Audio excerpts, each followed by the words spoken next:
નમસ્કાર, અમારી વિશેષ રજૂઆત જગતાત માંગે ન્યાયમાં આપનું સ્વાગત છે. હું છું પ્રતિક.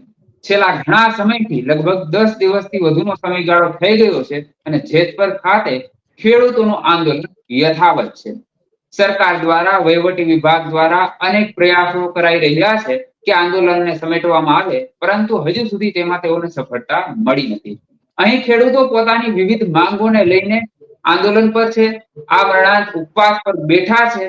ત્યારે આ વિશે વાતચીત કરવા માટે હાલ જેતપરથી આપણી હારે જોડાઈ ચૂક્યા છે ખેડૂત મિત્ર હિરેનભાઈ, અને હારે કિસાન સંઘમાંથી આપણી હારે જોડાઈ ચૂક્યા છે મનસુખભાઈ પટોડિયા. આ બંનેનું સૌપ્રથમ સ્ટુડિયોમાં સ્વાગત છે. હિરેનભાઈ, પહેલો સવાલ આપણે એ જ પૂછવા માંગીશ કે આજે ક્યાં કેવો માહોલ છે અને ખેડૂતોમાં હાલ કેવો જુસ્સો જોવા મળી રહ્યો છે? 10 દિવસથી વધુનો સમય થઈ ચૂક્યો છે. હિરેનભાઈ, આજે આમંત્રણ ઉપવાસનો 13મો દિવસ છે. 2000 ની આજુબાજુ અત્યારે બપોરનો સમય છે, તો પણ ખેડૂતો જોડાયેલા છે. ખેડૂતોનો ઉત્સાહ ઓછો થતો નથી, દિવસે દિવસે વધે છે. અમને બધા જિલ્લામાંથી, ગુજરાતના વિવિધ જિલ્લામાંથી કોલ આવે છે કે તમે કયો ત્યારે અમે આવવા તૈયાર છીએ સમર્થન માટે. એટલે અમે કહીએ છીએ કે અત્યારે ઓછા, કારણ કે વાવણીની સિઝન છે, તો તમે તમારું કામ ચલાવો. જ્યારે જરૂર પડશે ત્યારે અમને તમને બોલાવશું. છતાં પણ બધા ખેડૂત ભાઈઓમાં એટલો ઉત્સાહ છે કે જાય છે, એવો ઉત્સાહ છે આજનો. બિલકુલ, ખેડૂતોમાં ઉત્સાહ જોવા મળી રહ્યો છે. અચ્છા મનસુખભાઈ, કિસાન સંઘે પણ હવે આમાં એન્ટ્રી મારી છે. કિસાન સંઘના નાતે તમે શું કહેવા માંગશો? સરકારે જે પગલા લેવા જોઈએ, સરકારે ખેડૂતોની વાત સાંભળવી જોઈએ, શું શું કહેશો? સરકાર ખરેખર એ દિશામાં પ્રયાસ કરી રહી છે કે ખરેખર આ સમસ્યાનું સમાધાન આવે?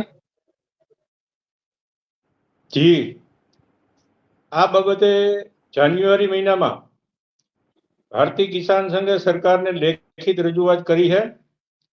કચ્છની અંદર 8 કલાક સુધી હાઈવે બંધ પણ કર્યો હતો આ બાબતે.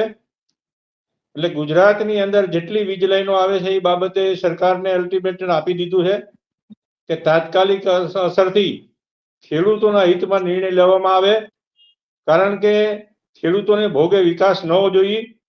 વિકાસ સામે વાંધો નથી, પણ ખેડૂતોની મહામૂલી જમીન જે જાય છે એનું પૂરતું વળતર મળવું જોઈએ. અને એના માટે ગઈકાલે પ્રદેશ કારોબારીની એક બેઠક મળી અને એની અંદર ત્વરિત નિર્ણય લેવા માટે સરકારને એક ચેતવણી પણ આપવામાં આવી છે કે હાલની તકે જેતપરની અંદર જે ખેડૂતો આંદોલન કરી રહ્યા છે એનો તાત્કાલિક સરકાર નિર્ણય કરે. કારણ કે અત્યારે એક તો વરસાદ પણ ખેંચાણો છે, બીજી બાજુ ખેતરની અંદર ખેડૂતોને કામ છે. આવા સમયે ખેડૂતો ઉપવાસ ઉપર બેહે એ વ્યાજબી નથી. સરકારને અમારી ખાસ ચેતવણી છે કિસાન સંઘની કે તાત્કાલિક અસરથી ખેડૂતોની જે વાત છે એ માનવામાં આવે અને ખેડૂતોને યોગ્ય નિર્ણય અને યોગ્ય વળતર આપવામાં આવે. કારણ કે આવી વીજ લાઈનો અદાણી અને અનેક કંપનીઓ દ્વારા ખેડૂતોના ખેતરમાં નાખવામાં આવે છે, ત્યારે ખેડૂતોને વગર વળતરે આ જે વીજ લાઈનો નાખવામાં આવે છે એ યોગ્ય નથી. કિસાન સંઘ આ બાબતે ખૂબ નિંદનીય સરકારને કીધું પણ છે. અને જે કંઈ વિભાગના અધિકારીઓ હોય કે જે કંઈ મંત્રીઓ હોય, ખેડૂતોના નામે આવું થતું હોય તો ત્યારે એનું ચિંતા ન કરે તો એને કાઢી મૂકવા જોઈએ. કિસાન સંઘે તો કાલે એ પણ કીધું કે આવા મંત્રીઓ ત્વરિત નિર્ણય ન લઈ શકે એવા મંત્રીઓની કાંઈ જરૂર નથી. એટલે અમારી સતત માંગ છે અને સરકાર આયરે બીજા નંબરમાં સરકારે તે ખેડૂતો આયરે બોલાવી અને વાટાઘાટ કરવાની પણ કંઈક વાત થઈ છે. એટલે અમારું કહેવાનું એ છે કે ખેડૂતોને બોલાવી અને વાટાઘાટ કરવા માંગતા હોય તો કિસાન સંઘને પણ મધ્યસ્થી રાખી અને યોગ્ય નિર્ણય સરકાર લે. કારણ કે ખેતી પ્રધાન દેશની અંદર ખેડૂતોની બરબાદી ક્યારેય કિસાન સંઘ ચલાવી નથી લેતું. કિસાન સંઘ બિન રાજકીય સંગઠન છે અને આખા ભારતભરની અંદર ખેડૂતો માટે મોટામાં મોટું સંગઠન છે. એટલે ખેડૂતોએ કિસાન સંઘ સાથે રહી અને યોગ્ય માંગ કરવી જોઈએ એવી પણ અમે લાગણી વ્યક્ત કરી છે. બિલકુલ, અને સરકાર દ્વારા પ્રયાસો થઈ રહ્યા છે એમ કહી શકાય. કારણ કે 2 દિવસ પૂર્વે લગભગ સ્થાનિક વહીવટી વિભાગ દ્વારા ખેડૂતોને ત્યાં બોલાવવામાં આવ્યા હતા, પરંતુ ખેડૂતો ત્યાં હાજરી આપેલ ન હતી. અચ્છા હિરેનભાઈ, શું લાગે છે જે રીતે વહીવટી વિભાગ દ્વારા, કલેક્ટર દ્વારા તમને અપ્રોચ કરાયો, શા કારણે તમે પ્રથમ તો ત્યાં મળવા ગયેલ ન હતા? અને આંદોલન હજુ જો સરકાર સમસ્યાનું સમાધાન ન લાવે તો કેટલું લાંબુ ચાલી શકે તેવા સંજોગો છે? અમે જ્યારે એસડીએમ સાહેબ અમારી પાસે આવ્યા ત્યાં ત્યારે અમે એને લેખિતમાં જી જે અમારી માંગણી હતી જે ભૂપેન્દ્ર પટેલ સાહેબ પાસે મોકલવાની, ત્યારે અમારા નેહુલભાઈ અમૃતિયાએ એમને ચોખ્ખું કીધેલું કે તમે આ માંગણી લઈ જાઓ, એની સાથે અમને આમંત્રણ પત્ર અપાવો કે ખેડૂતોને મળવા બોલાવે છે એવો, અને સાથે અમારી જે માંગ છે એમાં તમે કેટલું આપવા માંગો છો એ સાથે લાવજો.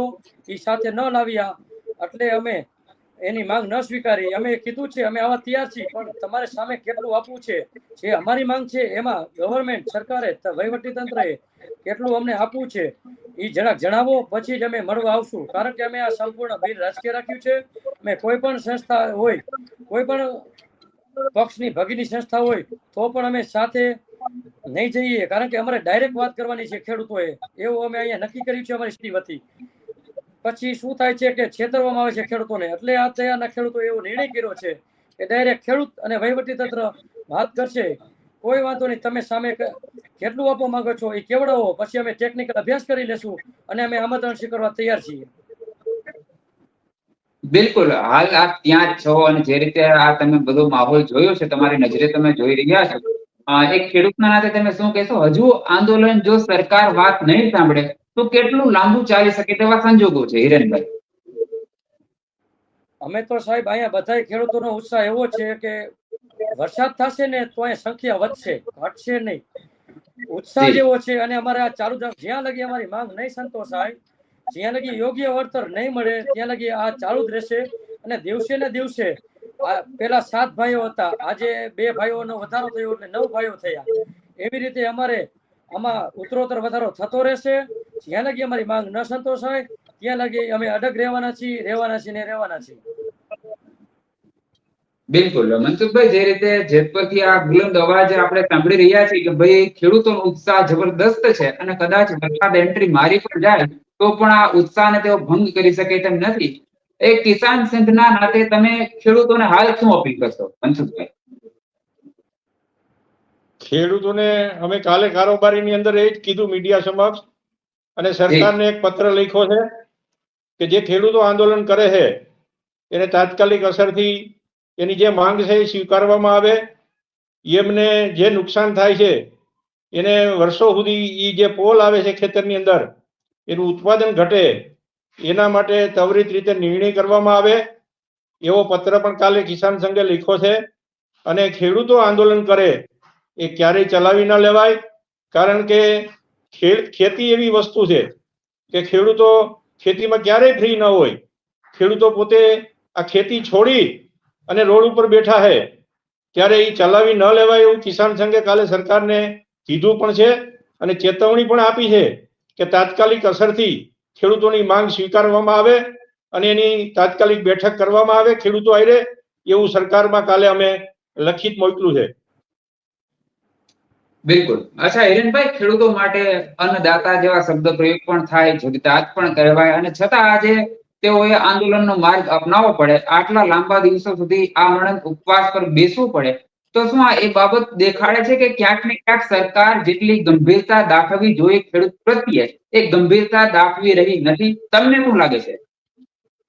હાજી, નથી જ દાખવતી. એનું કારણ છે કે 1885 નો ટેલિગ્રાફ 1885 ના ટેલિગ્રાફ નો ઉપયોગ કરી કલેક્ટર સાહેબ 16 નીચે હુકમ કરે છે કામ કરવાનો, અને પરિપત્ર મુજબ સરકાર વળતર આપે છે. આ તો કેવો ન્યાય! જે કાયદાનો ઉપયોગ કરે છે એ જ કાયદામાં લખ્યું છે ઓછામાં ઓછું નુકસાન અને વધુમાં વધુ વળતર. તો વળતર માટે ગુજરાત સરકારનો પરિપત્ર અને લાઈન વીજપોલ નાખવા માટે 1885 ના ટેલિગ્રાફ નો ઉપયોગ આ કોઈ કાળે સહન ન થાય. કારણ કે ખોટો કંપનીઓ માટે, અદાણી માટે આનો પરિપત્રનો દુરુપયોગ થયો જ કહેવાય અને ખેડૂતોને છેતરવામાં જ આવે છે. તો આ કોઈ કાળે સહન નહીં થાય. બિલકુલ, કોઈ કાળે સહન ન થાય એવું સ્પષ્ટ કહેવું છે હિરેનભાઈનું. અને જે રીતે આપે જણાવ્યું કે ભાઈ સરકાર જે રીતિ નીતિમાં ભેદભાવ દાખવી રહી છે એ એવું ન હોવું જોઈએ. તો આપણે પણ આશા રાખીએ કે વહેલી તકે જે જેતપુર ખાતે આ ખેડૂતો આંદોલનના માર્ગે બેઠા છે તેઓની સમસ્યાનું વહેલામાં વહેલી તકે સમાધાન આવે અને આમરણ ઉપવાસ જે છે એ પૂર્ણ થાય એવી જ આશા સાથે બંને અમારી હારે જોડાયા, ચર્ચામાં ભાગ લીધો એ બદલ ખૂબ ખૂબ આભાર. Thank you.